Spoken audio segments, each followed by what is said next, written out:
जय दोस्तों पिछले वीडियो में हमने जोड़ घटाना गुणा भाग की चर्चा कर दिया है। अब हमारा नया टॉपिक क्या है, कुछ मुख्य संख्याएं।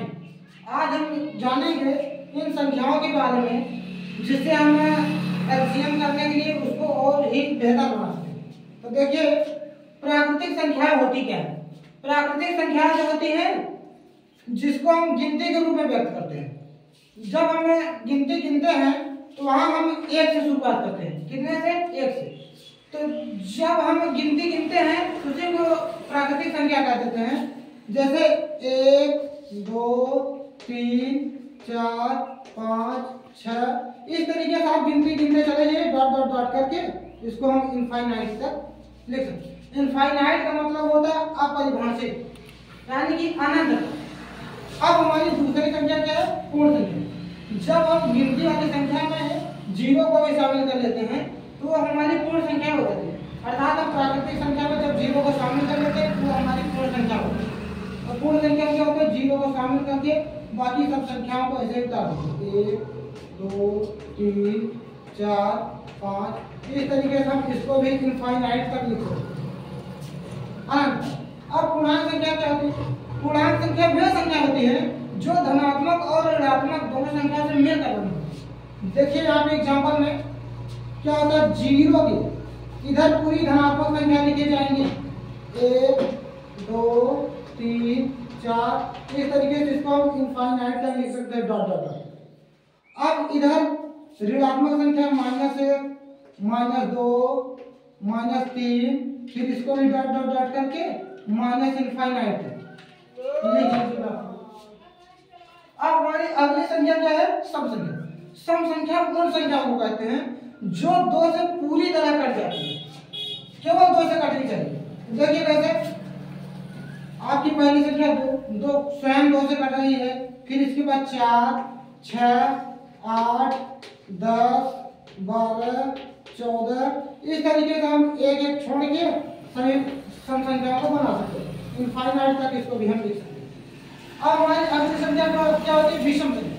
विषम संख्या वह संख्या होती है जो 2 से विभाजित ना हो, जो पूरी तरीके से 2 से विभाजित नहीं होती, वो विषम संख्या कहलाती है। जैसे 1 3 5 7 आपकी 9 हो गई, 11 13 15 ऐसे ही हम इसको लिख सकते हैं। तो इनफाइनाइट तक इसको भी लिख सकते हैं। अब हमारी अगली संख्या जो होती है भाज्य संख्या होती है। भाज्य संख्या उन संख्या को कहते हैं जो एक और स्वयं को छोड़कर किसी भी संख्या से कट जाए। देखिए जैसे में कौन कौन सी संख्या होती है? 4 6 8 9 10 12 11 आपको नहीं मिलेगा, 14 15 इस तरीके से इसको हम इनफाइनाइट तक लिख सकते हैं इसको भी। अब हमारी अगली संख्या अभाज्य संख्या। अभाज्य संख्या उन संख्या को कहते हैं जस्ट इसी का अपोजिट, जो एक और स्वयं को छोड़कर किसी भी अन्य संख्या से विभाजित ना हो, उनको अभाज्य संख्या कहते हैं। जैसे में कौन कौन सी संख्या होगी?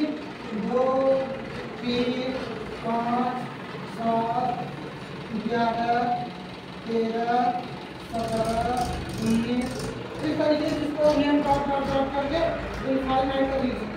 यानी कि इस तरीके से कह सकते हैं अभाज्य संख्या वह संख्या होती है जो पहाड़े में नहीं आए आपकी। ज्यादातर ये संख्या आप देखेंगे पहाड़े में नहीं आती, तो ये संख्या आपकी अभाज्य संख्या है। ठीक। परिमेय संख्या क्या है? परिमेय संख्या उन संख्या को कहते हैं जो p/q के रूप में लिखी जाती है, जिसको हम बटे में लिखते हैं, जिसको आप लोग भिन्न कर देते हैं। जैसे में यहाँ पे हम 1/2 लिख सकते हैं, 1/3 लिख सकते हैं, 2/4 लिख सकते हैं, 6/8 लिख सकते हैं। ये इस तरीके से हम क्या कर सकते हैं? ये परिमेय संख्या हमारी होती है। तो इसको भी हम इनफाइनाइट तक जितना चाहे उतना लिख सकते हैं। अब अपरिमेय संख्या क्या होती है? अपरिमेय संख्या वह संख्या होती है जिसको हम परिमेय संख्या के रूप में ना लिख सके, मतलब कि इसको हम बटे में ना लिख सके। जैसे कि आपका यहाँ √2, इसको हम बटे में नहीं लिख सकते हैं, इसका जो हम मान निकाल सकते हैं, बाकी इसको हम बटे में नहीं लिख सकते। √3 आपका हो गया और √5 हो गया आपका, √10 हो गया आपका, 6 हो गया, √10 हो गया, इस तरीके से हम ये क्या कर सकते हैं, ये अपरिमेय संख्या इसको हम बोल सकते हैं। इस तरीके से हम इसको डॉट डॉट डॉट करके इनफाइनाइट तक लिख सकते हैं। अब वास्तविक संख्या क्या होती है? वास्तविक संख्या वे संख्या होती हैं जिनमें परिमेय और अपरिमेय यानी कि सभी संख्याओं को मिश्रित करके हम लिख सकते हैं, वो सब हमारी वास्तविक संख्या कहलाती है। जैसे क्या हो सकता है, 1/2 लिख दीजिए आप, √2 लिख लीजिए, 0 को भी शामिल कर सकते हैं, 1 को भी लिख सकते हैं। ये सब हमारी क्या होती है? वास्तविक संख्या होती है। जय हिंद दोस्तों, मिलते हैं अगले वीडियो में।